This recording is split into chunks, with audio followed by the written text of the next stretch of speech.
नमस्कार। ये आकाशवाणी शिमला है। अब आप प्रभा शर्मा से प्रादेशिक समाचार सुनिए। आज के मुख्य समाचार। प्रदेश ने हर्षोल्लास के साथ मनाया अपना 55वां पूर्ण राज्यत्व दिवस। मुख्यमंत्री की 25,000 नौकरियों के लिए भर्ती प्रक्रिया शुरू करने की घोषणा। राष्ट्रीय मतदाता दिवस के मौके पर प्रदेश भर में विभिन्न कार्यक्रम आयोजित। राज्यपाल ने दिलाई मतदान की शपथ। राष्ट्रपति द्रौपदी मुर्मू देश के 76वें गणतंत्र दिवस की पूर्व संध्या पर अब से कुछ देर बाद राष्ट्र को करेंगी संबोधित।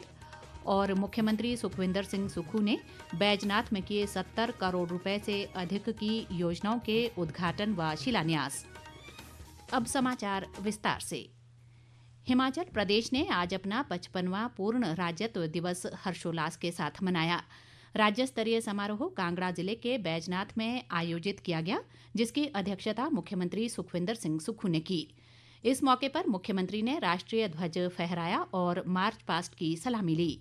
मुख्यमंत्री ने इस मौके पर घोषणा की कि सरकार जल्द ही राज्य में 25,000 नौकरियों के लिए भर्ती प्रक्रिया शुरू करेगी। मुख्यमंत्री ने इस मौके पर कहा कि राज्य में मौजूदा समय में स्थिति ऐसी है कि पिछले कर्जों के मूलधन और ब्याज को चुकाने के लिए कर्ज लेना पड़ रहा है। उन्होंने कहा कि बीते 2 वर्षों में सरकार ने 30,080 करोड़ रुपए का कर्ज लिया, जिसमें से 18,854 करोड़ रुपए पिछला कर्ज चुकाने पर खर्च किए गए।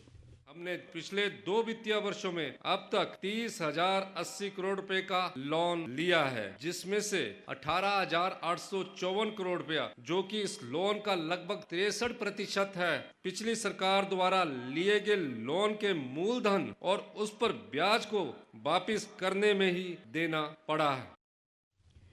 मुख्यमंत्री ने कहा कि वित्तीय बाधाओं के बावजूद सरकार ने कर्जों पर निर्भरता कम करने के लिए संसाधन सृजन पर ध्यान केंद्रित किया है और विभिन्न क्षेत्रों में किए गए सुधारों के माध्यम से 2,200 करोड़ रुपए का अतिरिक्त राजस्व जुटाया गया है।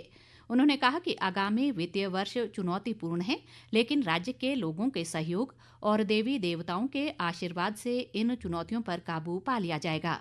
उन्होंने कहा कि सरकार की अपील के बाद प्रदेश में 2,000 लोगों ने स्वेच्छा से बिजली की सब्सिडी छोड़ी है। पिछली सरकार हिमाचल प्रदेश पर 75,000 करोड़ से अधिक का कर्ज तथा कर्मचारियों की देनदारियों के रूप में लगभग 10,000 करोड़ रुपए का आर्थिक बोझ विरासत में छोड़ गई है। भाजपा सरकार के खराब वित्तीय प्रबंधन के कारण आज हिमाचल को कर्ज का मूल और ब्याज चुकाने के लिए भी कर्ज लेना पड़ रहा है, लेकिन लोन को लेकर कोई राज्य अपना गुजारा नहीं कर सकता।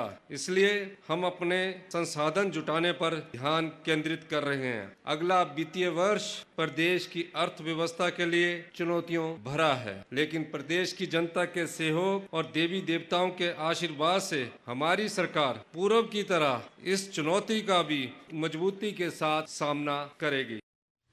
मुख्यमंत्री ने कहा कि उनकी सरकार ने 2 वर्षों में 42,000 से अधिक नौकरियां दी।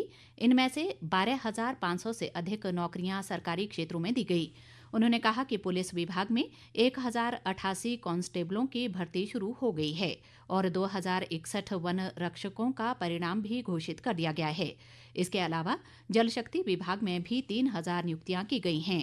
हमारी सरकार ने 2 वर्ष के कार्यकाल में 42,000 से अधिक युवाओं को नौकरियों के अवसर प्रदान किए हैं, जबकि पूर्व भाजपा सरकार अपने 5 वर्ष के कार्यकाल में 20,000 नौकरियां ही दे पाई। हमारी सरकार ने 2 वर्षों में सरकारी क्षेत्र में 12,500 से अधिक पोस्ट भर दी है तथा बाकी पोस्ट को भरने का काम चल रहा है। पुलिस विभाग में 1088 कांस्टेबल्स की पोस्ट भरने की प्रक्रिया शुरू कर दी गई है। 261 वन मित्रों की भर्ती के परिणाम घोषित कर दिए गए हैं। विभिन्न विभागों में जो भर्तियां पिछली सरकार के घोटालों के कारण लटकी पड़ी थी, उनकी जांच करके 2,273 पोस्ट को क्लियर करके भरा जा चुका है। इसके अतिरिक्त आज मैं आपको बताना चाहता हूं, सरकारी क्षेत्र में विभिन्न श्रेणियों के 25,000 नए पद भरने की प्रक्रिया भी आरंभ की जाएगी। मुख्यमंत्री ने कहा कि सरकार डेयरी, प्राकृतिक खेती, कृषि, बागवानी और मत्स्य पालन क्षेत्रों को मजबूत कर रही है। उन्होंने कहा कि वर्ष 2024 के दौरान कर्मचारियों और पेंशनरों को 11% डीए का भुगतान किया गया। हिमाचल प्रदेश 25 जनवरी 1971 को भारतीय गणराज्य का 18वां राज्य बना था।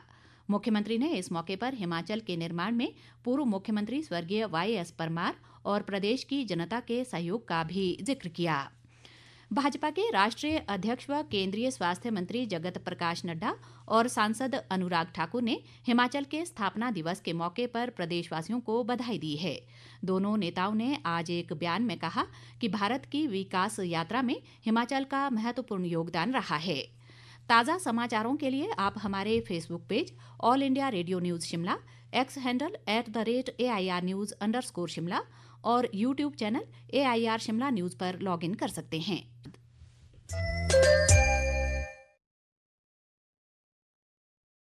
प्रादेशिक समाचार बुलेटिन में आपका फिर स्वागत है। राष्ट्रीय मतदाता दिवस के मौके पर आज प्रदेश भर में विभिन्न कार्यक्रम आयोजित किए गए। इस मौके पर राज्य स्तरीय समारोह शिमला के गेयटी थिएटर में आयोजित किया गया, जिसकी अध्यक्षता राज्यपाल शिव प्रताप शुक्ल ने की। राज्यपाल ने इस मौके पर मौजूद लोगों को मतदान की शपथ दिलाई और चयनित मतदाताओं तथा मतदान के लिए बेहतर काम करने वाले कर्मचारियों और अधिकारियों को सम्मानित किया। राज्यपाल ने कहा कि निर्वाचन आयोग एक स्वतंत्र संस्था है और भारत जैसे बड़े लोकतंत्र में निष्पक्ष चुनाव करवाने की देश के बाहर भी लोगों ने प्रशंसा की है। नए मतदाता आगे चल करके भारत को आगे बढ़ाने के लिए अपना मत करेंगे और जो लोग इस निर्वाचन प्रक्रिया में अपने अपने तरह से जुड़ करके के भारत को सशक्त करते हैं, ऐसे सभी अधिकारी, कर्मचारी, निर्वाचन आयोग से जुटे हुए आइकॉन, इन सबको भी अपनी शुभकामना देता हूं। भारत का निर्वाचन आयोग एक स्वतंत्र और निष्पक्ष आयोग है। इसकी सराहना न केवल भारत में बल्कि देश के बाहर भी अन्य राष्ट्राध्यक्षों ने इतने बड़े चुनाव कराने के लिए की है, उसके प्रति हम सब लोग समर्पित होकर के कार्य करें। राज्यपाल ने प्रदेश सरकार द्वारा भांग की खेती को सैद्धांतिक मंजूरी दिए जाने पर कहा कि सरकार को ये सुनिश्चित करना चाहिए कि प्रदेश में भांग का प्रयोग केवल दवाइयां बनाने में ही हो।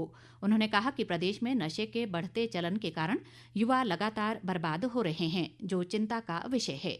उन्होंने ये भी कहा कि सरकार को दवाइयों के सैंपल फेल होने के लिए जिम्मेवार लोगों को दंडित करना चाहिए। समझता हूं कि निश्चित रूप से अगर उसका उपयोग औषधीय हो तो एक बात हो सकती है। इसको सरकार को विशेष रूप से ध्यान देने की आवश्यकता है कि उसका केवल और केवल औषधीय उपयोग किया जाए। हिमाचल प्रदेश में दवाएं जो है फेल हो रही, सरकार को इस पर भी ध्यान दे करके बड़ी गंभीरता से ऐसे लोगों को दंडित करने का भी काम करना चाहिए। मेरा यह मानना है कि हिमाचल को किसी भी स्थिति में नशा मुक्त करना है। कल 76वां गणतंत्र दिवस है। इस अवसर पर राज्य स्तरीय समारोह शिमला के ऐतिहासिक रिज मैदान पर होगा, जहां राज्यपाल शिव प्रताप शुक्ल राष्ट्रीय ध्वज फहराएंगे। मुख्यमंत्री सुखविंदर सिंह सुक्खू भी समारोह में मौजूद रहेंगे। जिला स्तर पर होने वाले समारोह में विधानसभा अध्यक्ष कुलदीप सिंह पठानिया कुल्लू, उपाध्यक्ष विनय कुमार लाहौल स्पीति और उप मुख्यमंत्री मुकेश अग्निहोत्री ऊना में ध्वजारोहण करेंगे। इसके अलावा कर्नल धनीराम शांडिल मंडी, चंद्र कुमार चंबा, हर्षवर्धन चौहान नाहन, जगत सिंह नेगी किन्नौर, रोहित ठाकुर हमीरपुर, अनिरुद्ध सिंह बिलासपुर, राजेश धर्माणी सोलन और यादविंदर गोमा कांगड़ा में ध्वजारोहण करेंगे। इस बीच गणतंत्र दिवस की पूर्व संध्या पर अब से कुछ देर बाद शाम 7 बजे राष्ट्रपति द्रौपदी मुर्मू राष्ट्र को संबोधित करेंगी। राष्ट्रपति का संबोधन आकाशवाणी के समूचे राष्ट्रीय नेटवर्क और दूरदर्शन के सभी चैनलों पर हिंदी व अंग्रेजी में प्रसारित किया जाएगा। राष्ट्रपति के संबोधन के तुरंत बाद आकाशवाणी शिमला से राज्यपाल शिव प्रताप शुक्ल का गणतंत्र दिवस की पूर्व संध्या पर प्रदेशवासियों के नाम संदेश प्रसारित किया जाएगा। मुख्यमंत्री सुखविंदर सिंह सुक्खू ने कांगड़ा जिला के अपने शीतकालीन प्रवास के अंतिम दिन आज बैजनाथ विधानसभा क्षेत्र में 70 करोड़ रुपए से अधिक की विकास परियोजनाओं के उद्घाटन व शिलान्यास किए। मुख्यमंत्री ने बाद में बीड़ पैराग्लाइडिंग सेंटर व होटल परिसर का भी उद्घाटन किया। अंत में मुख्य समाचार एक बार फिर। प्रदेश ने हर्षोल्लास के साथ मनाया अपना 55वां पूर्ण राज्यत्व दिवस। मुख्यमंत्री की 25,000 नौकरियों के लिए भर्ती प्रक्रिया शुरू करने की घोषणा। राष्ट्रीय मतदाता दिवस के मौके पर प्रदेश भर में विभिन्न कार्यक्रम आयोजित। राज्यपाल ने दिलाई मतदान की शपथ। राष्ट्रपति द्रौपदी मुर्मू देश के 76वें गणतंत्र दिवस की पूर्व संध्या पर अब से कुछ देर बाद करेंगी राष्ट्र को संबोधित। और मुख्यमंत्री सुखविंदर सिंह सुक्खू ने बैजनाथ में किए 70 करोड़ रुपए से अधिक की योजनाओं के उद्घाटन व शिलान्यास। इसी के साथ ये समाचार बुलेटिन समाप्त हुआ। नमस्कार।